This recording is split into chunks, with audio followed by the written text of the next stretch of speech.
সুদের কারবারি করে। কথা কয় না? মসজিদের প্রথম কাতারে তিনি বসে, কি কথা কন না?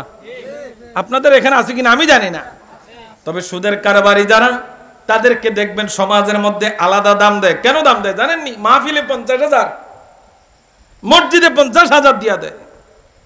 কি কথা কন না? তো দিলে এই বেড়ার লোকে, আর এই বেড়ার চাইতে আর বেশি দিছে কি? তো এই বেড়ার লাগে এই হুজুরের পাশেই আল্লাহ সাথে সোফা আরেকটা রেডি রায়। কথা বুঝাইতে পারিনি? কিন্তু যারা সৎ পথে উপার্জন করে এদের কোনো ভ্যালু নাই, দাম নাই। এর দুনিয়ার মুসলমান ইমানদার একটু গভীর মনোযোগ দেন। আল্লাহ তাআলা জানিয়ে দিচ্ছেন, আমি খুব খেয়াল করেন কিন্তু সূরাতুল বাকারার মধ্যে আল্লাহ জানায় ওয়া মিনান নাসি মান ইয়াকুলু আমান্না বিল্লাহি ওয়া বিল ইয়াউমিল আখির। ওই জায়গার মধ্যে আমরা মুক্তবে পড়লাম 7টা বিষয়। কয়টা? জোরে বলেন না, কয়টা? 7টা বিষয়ের উপর ঈমান আনার পরে আপনার নাম কি? মুমিন। এবার আল্লাহ সূরা বাকারার মধ্যে জানিয়ে দেয় মুমিন তারা। মুমিন সম্পর্কে আমার আল্লাহ ধারণা দিচ্ছেন ওয়া মিনান নাসি মান ইয়াকুলু আমান্না বিল্লাহি ওয়া বিল ইয়াউমিল আখির।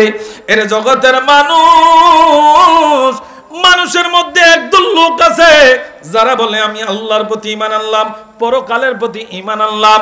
আমার আল্লাহ কয় নবী গো, ও মায়ার নবী, এদের কথা আপনি বিশ্বাস কইরেন না। আমার আল্লাহ ফতোয়া দেয় ওমা হুম বিমুমিনিন। নবী গো, নবী গো, নবী গো, এদের কথা বিশ্বাস কইরেন না।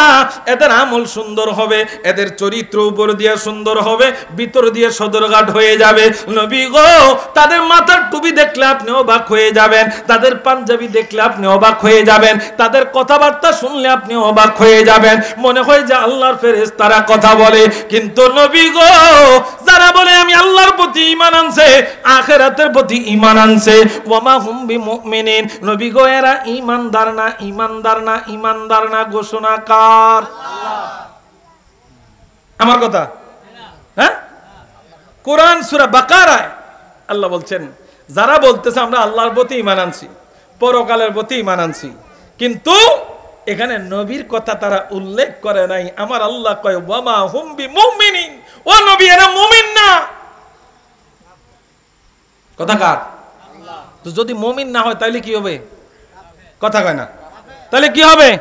কাফের। তো কাফের রে কাফের বলাইলে আপনাকে চলে কা? কথা কি আমি বুঝাইতে পারতেছি? কাফের রে কাফের কইলে আপনাদের চলবে কেন? সূরা হুজরাতের 15 নম্বর আয়াতে আমার আল্লাহ জানিয়ে দিলেন, সূরা বাকারায় কয় যারা আল্লাহরে মানছে, আখিরাতে মানছে, এরা ঈমানদার না। এবার সূরা হুজরাতে আমার আল্লাহ জানায়, কি জানায়? ইন্নামাল মুমিনুনা আল্লাযীনা আমানু বিল্লাহি ওয়া রাসূলিহি। যারা প্রকৃত মুমিন হইল তারা যারা আল্লাহকে মানে, রাসূলকে মানে। সুবহানাল্লাহ কইতেন না? কথাটা বুঝাইতে পারি না মনে আমি এতক্ষণ ঘুরেও। আল্লাহরে মানছেন, পরকালে মানছেন, কোরআন মানছেন, ফেরেশতা মানছেন, নবীরে মানেন না, আপনি ঈমানদার? আপনি ঈমানদার? ঈমানের মূল চাবিকাঠি আমার নবী। ঈমানের মূল চাবিকাঠি আমার নবী। কারণ আল্লাহকে সবাই মানে, খ্রিস্টান বলেন, হিন্দু বলেন, বৌদ্ধ বলেন, যত ধর্মাবলম্বী আছে সবাই আল্লাহকে মানে কি মানে না? এর কথা কয় না, মানে কি মানে না? মানে। দুনিয়ার মুসলমান ইমানদার একটু গভীর মনোযোগ দেন। আমার আল্লাহ রাব্বুল আলামিন জানিয়ে দেয় মুমিন যারা হবে তাদের চরিত্রগুলা কেমন হবে তাকায়া দেখেন। মনোযোগ আসেনি? যারা মুমিন হবে তাদের ভিতরে কেমন সৃষ্টি হবে?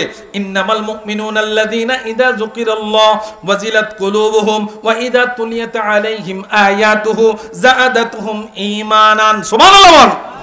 আল্লাহ কয় ইন্নামাল মুমিনুনা আল্লাযীনা, প্রকৃত মুমিন তো হইল তারা যাদের সামনে ইযা যুকিরাল্লাহ, আল্লাহর স্মরণ করা হলে, যখন তাদের সামনে আল্লাহর স্মরণ করা হয়, যখন কোরআন তেলাওয়াত, যখন কোরআনটাকে তুলে ধরা হয়, আল্লাহর প্রশংসা করা হয়, আল্লাহর বর্ণনা দেয়া হয়, আমার আল্লাহ জানিয়ে দেয় ইন্নামাল মুমিনুনা আল্লাযীনা ইযা যুকিরাল্লাহ ওয়াজিলাত কুলুবুহুম, তখন তাদের যখন আল্লাহর ভয়, আল্লাহর কথা তাদের সামনে যখন তেলাওয়াত আলোচনা করা হয়, আল্লাহর প্রশংসা যখন তাদের সামনে করা হয়, ওই মুমিন যারা প্রকৃত মুমিন তাদের অন্তরের মধ্যে একটা ভয় জাগ্রত হয়। সুবহানাল্লাহ কইতেন না? আল্লাহর ভয় আপনি দেখবেন অনেক সময়, আমি মক্কা মদিনাতে দেখেছি, অনেক জায়গায় আমি দেখেছি, বাবা নামাজে দাঁড়াইলে অনেক মানুষ তেলাওয়াত করা অবস্থায় কান্না করে দেয়। কান্না করে দেয়, কেন কান্না করে? চোখের পানি চাইলেই কি মানুষ টিপ দিয়ে নিয়ে আসতে পারে? এ কথা হয় না। চোখের পানি চাইলে আপনি টিপ দিয়ে চোখের পানি আনতে পারবেন না। অথচ নামাজের মধ্যে তেলাওয়াতে গেলে তেলাওয়াত করা অবস্থায় কান্না চলে আসে, চোখের পানি বের হয়ে যায়। কেন বের হয়ে যায়? যখন তাদের কাছে কোরআন শরীফের মধ্যে যখন খুশির যে আয়াতগুলা, মানুষের জন্য যেই ভালো আয়াতগুলা, যেগুলা মানুষকে অনুপ্রাণিত করে খুশি করায় যে ইবাদত করার দিকে, ইবাদত করলে জান্নাত আছে, তখন তাদের হৃদয়গুলা খুশিতে ভরে যায়। আর যখন আযাবের আলোচনা হয় তখন তাদের ভয়ে, আল্লাহর ভয়ে অন্তরটা প্রকম্পিত হতে থাকে।